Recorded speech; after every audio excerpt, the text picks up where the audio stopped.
대표 경선의 경우에는 굉장히 지금 그 표심이 요동치고 있고 변곡점을 지난 것 아닌가라는 생각도 해요. 근데 제가 이제 한 2주 전부터 저는 뭐 당연히 대구 경북 지역의 민심이나 그 유권자들의 이 어떤 여론 동향에 굉장히 민감할 수밖에 없고 또 그분들이 저에게 많은 이야기를 하는데요. 한 2주 전부터 굉장히 이상 징후가 많이 느껴졌어요. 이상 징후라고 하시면? 그러니까 이제 표심 중에서 가장 유의해야 될 것이 분노의 투표를 할 때는 별로 답이 없이 무너지는 경우가 있거든요. 그 얘기들 많이 하죠. 그래서 저는 이제 느낌이 묘한데 윤석열 대통령에 대한 애정과 지지는 굉장히 강한 지역인데 대구 경북이 예. 그 얘기는 윤석열 대통령을 강력하게 지지하고 특히 민심이 좀 잘 되길 바라는 건 맞는데 지금 전당대회 흘러가는 판에 대해서는 조금 굉장한 불만이 있다, 분노가 있다 이런 취지인 건가요? 특히 바닥 민심이? 지금 그렇게 이야기를 하면 제가 함부로 답변할 수는 없고요. 하여튼 이제 대통령 하시는데 마지막에 예스로 꼭지만 안 따죠. 저는 옛날 이야기만 했잖아요. 김태현의 정치쇼. 김태현의 정치쇼 수요일 3부 여의도 순례길 시간에 돌아왔습니다. 청와대 정보수석을 역임하신 김재원 전 국민의힘 최고위원 나오셨어요. 안녕하세요. 안녕하세요. 자, 오늘은 항상 이 음악을 들을 때마다 우리 의원님께서 누구를 이번 주에는 산티아고로 보내실까? 뭐 이게 항상 저는 궁금해지게 하는 음악이에요. 저 음악만 들으면 기대해 보도록 하겠습니다. 오늘 이슈가 많은데 근데 위원님 이번에 최고위원 출마하신다고 하시잖아요. 네, 출마 발표했어요. 네. 그래서 좀 얘기하시기를 좀 불편하신 부분은 없지 않으세요? 국민의힘 전당대회 간에 이슈가 많아가지고. 할 수 있는 만큼만 해야죠. 네. 알겠습니다. 어떤 아이템이 불편하실지는 제가 대충 감은 오는데 일단 요거부터 좀 해보죠. 유승민 전 대표 불출마 선언했거든요. 어제 예상하셨나요? 저는 그렇게 충분히 예상을 했어요. 그리고 유승민 전 의원이 스스로 말씀하셨듯이 이제 전당대회에 출마해도 의미가 없다 그런 이야기를 했잖아요. 실제로 본선 즉 그 두 사람 경쟁 구도에 들어갈 가능성은 전무하니까 현실적 어렵긴 하죠. 네, 그러니까 이제 전당대회 출마해서 자신의 소신만 이야기하고 나오겠다는 그런 취지가 되어야 되는데 어떻게 하다가 보면 군소 후보로 전락할 수 있거든요. 컷오프 될 수도 있고. 컷오프까지는 아닙니다. 4명 수준이면 컷오프는 되지 않을 텐데 대체로 황교안 전 대표와 다툼을 벌여야 되는 그 현상이 되면 상당히 괴롭죠. 그러니까 떨어지더라도 어느 정도 의미 있는 득표가 돼야 되는데 정말 황교안 전 대표하고 비슷한 득표율로 떨어지게 되면 이거는 정치적 미래가 없다 이런 판단을. 실은 이제 군소 후보로 전락하고 나면 그 다음부터는 상당히 어려워지거든요. 예. 자, 그러면 유승민 전 의원도 정계 은퇴할 게 아닐 바에 앞으로 정치를 계속 해야 되잖아요. 근데 지난번 대선, 경선, 경기도지사 경선 계속 패배를 맛봤고 이번에 전당대회도 참여를 하지 않았습니다. 앞으로 유승민 전 의원에게는 어떤 길이 있다고 보세요? 글쎄 이제 유승민 전 의원의 지지율을 조사한 여러 가지 여론조사를 분석해 보면요. 유승민 의원은 우리 국민의힘의 구성원을 평가하는 여론조사에서 항상 국민의힘을 지지하는 사람들 조사보다는 국민의힘을 지지하지 않는 분들이 그 지지 의사를 표시하거든요. 그러면 국민의힘을 지지하지 않는 분들이 모여 있는 다른 정당에 가면 유승민 전 의원을 지지해 주느냐 또 그건 아니란 말이에요. 뭐 그건 그렇겠죠. 예, 그러니까 그분들의 마음속에는 국민의힘 내에서 유승민 의원에게 기대하는 것은 국민의힘 내에서 분란을 일으키는 것이 재밌다라는 그런 지지이기 때문에 또 그 개인적으로는 그런 지지자들의 그 뜻에 맞춰서 계속 당 노선을 공격하는 일만 반복해 왔거든요. 그러니까 이제 스스로 좀 먼저 이런 것이 과연 정치인으로서 옳은 것인지 그것을 돌이켜봐야 되겠죠. 유승민 전 의원이 불출마 선언하면서 인내하면서 때를 기다리겠다 이렇게 얘기했거든요. 이 때는 뭐 언제를 의미하는 걸까요? 어떤 상황을? 이 상황이 바뀌기를 원하는 것인데 그러면 이런 주류 세력이 모두 다 이제 퇴장하는 그런 상황을 기다리겠다는 의미가 아닐까 생각하는데요. 저는 이제 주류 세력이 퇴장하더라도 정당을 지지하는 근간은 결국 당원 내지 지지자들이거든요. 많은 이제 나라에서 기관 당원 중심으로 당을 끌고 갈 것이냐 아니면 지지자 중심 전체로 끌고 갈 것이냐 하는 논란은 있지만 국민의힘의 경우에는 이제 플랫폼 정당이 가속화되어서 당원의 형식을 띠지만 지지자들 중심의 정당이 되었거든요. 그러면 지지자들로부터 버림을 받은 사람은 그 당에서 설당이 없다고 봐야 되죠. 그러니까 설사 소위 말하는 윤핵관 세력을 쇠퇴하고 뭐 그렇다 하더라도 당원의 지지를 받지 못하는 유승민 전 의원 쉽지 않다는 그런 의미신 것 같은데 그래서 그런지 방금 2부에 나오셨던 민주당 고민정 최고위원은 유승민 전 의원에게 어떤 미래가 있을까고 어떻게 할 거라고 보십니까? 라는 제 질문에 단호하게 신당 창당이요. 딱 이렇게 얘기했거든요. 동의하시나요? 그 부분? 그 부분에 대해서는 이제 조금 더 돌이켜 봐야 될 것이 보수 정당이 가장 처참하게 그 기반이 무너지고 망해버린 사례가 바로 탄핵이었거든요. 근데 그때 바른정당을 창당하고 나가서 마지막으로 다시 손 털고 돌아왔거든요. 그때를 또 돌이켜 봐야 되겠죠. 그때는 유승민 의원은 지금보다는 덜 그래 여러 면으로 훨씬 정치적 기반이 좋았는데 뭐 그때도 김무성 전 대표도 실패했거든요. 있었고 세력도 있었죠 그때는. 네, 그리고 또 나름의 그 정치적 주장도 있었는데 지금은 사실 그런 정치적 주장을 할 여지조차 좀 사라졌다고 보죠. 현실적으로 쉽지 않다는 의미신 것 같은데요. 자, 그러면 근데 이제 스스로를 또 돌아보면 길이 열릴 텐데 잘 돌아보겠는가 라는 문제가 있죠. 자, 이제 우리 김재원 전 최고위원께서 답하시기 좀 어려울 수도 있는 전당대 얘기 좀 해볼게요. 지금 판세 어떻게 보고 계세요? 최고위원 선거 말고 당대표 선거. 최고위원 선거는 제가 아주 유력해지고 있습니다. 저도 그렇게 믿고 싶습니다. 저도 그렇게 믿고 있습니다. 네. 대표 경선의 경우에는 굉장히 지금 그 표심이 요동치고 있고 변곡점을 지난 것 아닌가라는 생각도 해요. 근데 제가 이제 한 2주 전부터 저는 뭐 당연히 대구 경북 지역의 민심이나 그 유권자들의 이 어떤 여론 동향에 굉장히 민감할 수밖에 없고 또 그분들이 저에게 많은 이야기를 하는데요. 한 2주 전부터 굉장히 이상 징후가 많이 느껴졌어요. 이상 징후라고 하시면? 그러니까 이제 표심 중에서 가장 유의해야 될 것이 분노의 투표를 할 때는 별로 답이 없이 무너지는 경우가 있거든요. 그 얘기들 많이 하죠.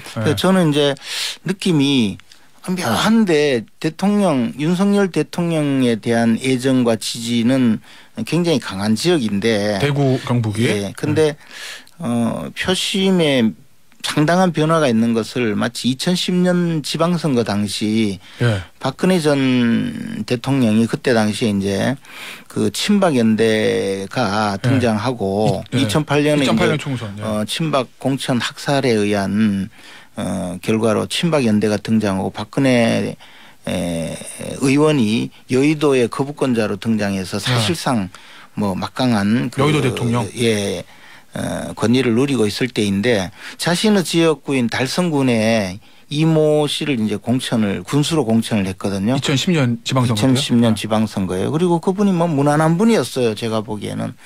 근데 그렇게 뭐 당선될 가능성도 없어 보이던 무소속 후보가 압도적으로 앞서가기 시작하는 거예요. 그래서 많은 사람들이 이제 이게 도대체 무슨 일이냐. 달성 군민들이 박근혜를 버렸느냐라고 해서 이상 징후라고 생각하고 많이 가서 이제 선거를 도왔는데 선거를 돕는 과정에서 저도 이제 갔었거든요. 느낀 것은 달성군의 주민들이 이제 박근혜 그때 당시 박근혜 의원이 다음 대통령이 되려면 이번의 그 지방선거에서 공천을 잘못한 것을 스스로 좀 돌이켜 봐야 된다라는 식의 이야기를 많이 하더라고요. 그래서 제가 이제 그런 이야기를 화원시장에서 만난 70대 할머니한테 듣고는 이 선거는 돌이킬 수 없다는 생각을 했었어요. 그러면 그때 상황이 지금과 비슷하다? 지금 TK 민심이 그 얘기는 윤석열 대통령을 강력하게 지지하고 TK 민심이 좀 잘 되길 바라는 건 맞는데 지금 전당대회 흘러가는 판에 대해서는 조금 굉장한 불만이 있다? 분노가 있다? 이런 취지인 건가요? TK 바닥 민심이? 지금 그렇게 이야기를 하면 제가 함부로 답변할 수는 없고요. 하여튼 이제 대통령 하신데 마지막에 예스도 꼭지만 안 따죠. 저는 옛날 이야기만 했잖아요. 그래서 이제 그 대통령에 대한 그 지지가 있다고 해서 대통령에 대한 지지가 강한데 그 대통령의 지지가 강한 이 상황을 잘 그 반영을 해서 전당대회의 대표 선거를 치르는 것이 맞지 않을까. 네. 그 어제인가 나왔던 라고만 할 수밖에 없네요. 저 의원님 어제 나왔던 그 여론조사 보셨죠? 세계일보 의뢰 한국갤럽 여론조사. 네. 국민의힘 지지층 대상으로 해서 그 수치 좀 정확하게 좀 올려주실래요? 안철수 의원이 한 60% 정도 되고 그다음에 김기현 의원이 앞서 저희가 브리핑 말씀드렸는데 한 30% 정도 돼서 한 20%, 30% 차이가 나는 이제까지 나왔던 여론조사는 완전히 결이 다른 여론조사잖아요. 그게 아마 그럼 2주 전부터 흐름이 보였다는 게 그거 말씀하시는 거예요? 그러니까 이제 당원들 내지 지지자들의 여론을 가장 민감하게 느낄 수 있는 것은 이제 대구 경북 지역이고. 네, 잠시만요. 안철수 60.5, 김기현 37.1, 여당 지지층에서 23.4% 격차 요겁니다. 예. 예, 말씀하시죠. 아니 그러니까 이제 그것을 가장 민감하게 빨리 느낄 수 있는 것은 대구 경북 지역이고 특히 이제 경북 지역이 오히려 그런 느낌을 많이 받는데요. 뭐 하여튼 저는 굉장히 좀 심상치 않다는 생각을 계속 했었어요. 2주 전부터 바닥 민심이. 네, 저에게 이제 전해오는 그런 이야기들도. 이 여론조사는 어떻게 읽어야 되는 겁니까?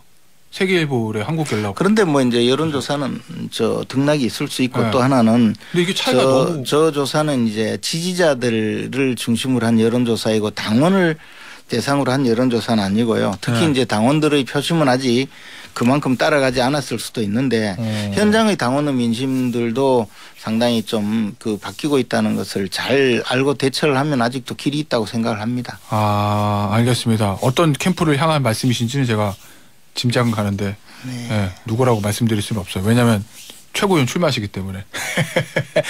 이건 어떨까요? 최근에 어제인가 그제부터 계속 이제 이야기가 나오는 김기현 의원하고 남진 씨, 김연경 씨 그 사진 논란. 이거 어떻게 봐야 돼요? 그건 뭐 이제 후보자가 되면요. 선거에 나가면 고양이 손이라도 빌리고 싶어요. 표되는 데라면 어디라도 나간다고 하죠. 뭐 조상묘도 파고 싶다는 그런 후보자도 있는데 뭐 그러다 보면 조금 오버하기도 하고 그러는 건데 그것 때문에 무슨 지지율이 변화가 있다든가 이런 것은 아니고 다만 이제 약간의 어떤 공격의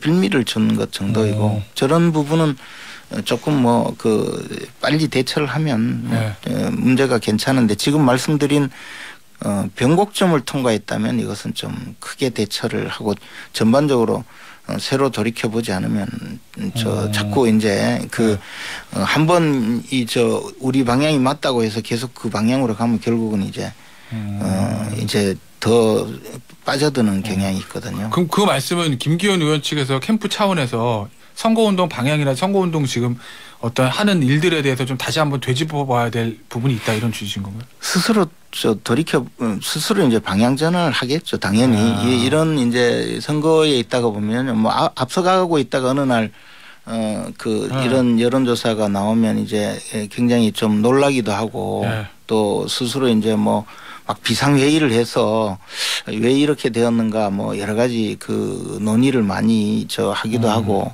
하는데 근본적으로 방향 전환을 좀 생각하면 또 답이 있죠. 알겠습니다. 자, 출렁거리는 게 여론이니까. 그렇긴 하죠. 예. 민주당 얘기 좀 해보겠습니다. 김성태 쌍방울 회장. 입이 열리기 시작했어요. 이게 검찰발 소식이니까 이게 법원에서는 어떻게 판단할지는 모르겠으나 현재 언론 보도 나오는 거 보면 요약해서 말씀드리면 이재명 대표하고 2차례 전화했다. 그리고 이재명 대표 방북을 위해서 300만 달러 북한에 보냈다. 이재명 대표가 그 대북 송금한 거 고맙다고까지 얘기했다. 이게 이제 김성태 전 쌍방울회장의 현재 검찰 진술이라고 네. 보도가 된 거거든요. 네. 네. 이거 상황은 어떻게 보시나요? 예전에 모른다고 그랬어가지고. 아니 뭐 이재명 대표께서 모르는 게 뭐 한두 가지인가요? 아, 김성태 회장이 또 이재명 대표 모른다고 처음에 얘기했어요. 그야 뭐 네. 그분은 조폭 출신으로 알려져 있잖아요. 뭐 그렇게 알려져 있죠. 그 조폭이라는 분 폭력배들의 특징은요, 이 참을성이 별로 없어요. 그러니까 이제 뭐 네. 조폭 폭력을 쓰는 사람들은 뭐 예를 들어 배가 고프면 남의 음식이라도 뺏어 먹고 네. 뭐 돈이 없으면 그냥 아무 사람 거나 돈도 뺏고 네. 화나면 아무나 때리고 이게 이제 조폭이란 말이에요. 그러니까 네. 조사를 받으면 네. 오래 못 버티고 술술술 부는 게 또 조폭이에요. 오히려. 네. 아니 그렇죠. 네. 그래서 조폭 수사는 그런 특징을 알고 시작을 해야 되거든요. 그리고 네. 조폭을 사귀려면 그런 특징을 알고 사귀어야죠. 그런데 이제 지금 상황을 보면 이재명 대표가 어느 날 뭐 전화 통화도 안 했다 막 하다가 뭐 술 먹다가 바꿔줬다 이런 이야기 또 했었잖아요. 그때 네. 이미 물꼬가 터져 있었던 거죠. 이재명 대표는 이미 그 정도 내용이 하나가 벌어지면 선행자백을 자꾸 하는 분이거든요. 아, 미리? 예. 그래 놓고 이제 나는 거짓말 안 하는 것처럼 이렇게 만드는데 나올 이야기가 굉장히 많겠죠. 근데 최소한 지금 300만 불은 이재명 대표의 방북을 위해서 북한에 제공을 했다는 거 아니에요. 그럼 이재명 대표가 써야 될 돈을 대신 써준 거잖아요. 네. 지사의 업무 수행을 위해서 필요한 돈을 대신 써줬으니까 이것이야말로 뇌물죄죠. 이것도 제3자 뇌물이다. 대신 갚아준 거잖아요. 북한에. 예. 그러면 이게 이 법적으로 뭐 여러 가지 문제가 될 거예요. 그래서 이런 상황이기 때문에 이재명 대표께서는 좀 더 진실을 밝히고 예. 과연 쌍방울에서 왜 이재명을 위해서 이런 돈을 이 300만 불이나 되는 돈을 대신 내주고 이재명이라는 정치인의 정치적 활동을 도와주고 북한까지 방문하게 이 편의를 제공했느냐. 즉 이화영 부지사를 경제부지사도 아닌 평화부지사라는 이름으로 남북 교류를 위해서 역할을 하게 하고 북한에 그 천안함 폭침을 일으킨 것으로 지목되고 있는 김영철을 만나서 그때부터 여러 가지 공작을 해서 북한에 방문해서 막 거창하게 이제 정치적인 위상을 높여주는 이벤트를 하려고 한 거 아니에요. 그리고 그 돈을 대신 쌍방울에서 대준 것 아닙니까? 예. 이보다 더한 범죄가 어디 있습니까? 지금까지 있어야 될 범죄 중에는 가장 중요한 범죄가 드러난 거죠. 이건 뭐 제가 보기에 변호사법 위반, 변호사비 대납보다는 훨씬 더 중요한 이 범죄가 터진 것 같아요. 오, 알겠습니다. 그렇지 않습니까? 생각해 보세요. 네. 변호사비를 대신 내주는 것보다 네. 북한 가서 정치적으로 그 이벤트를 하게 만들어주고 그 대가로 북한에 돈 준 게 더 중요한 범죄 아닙니까?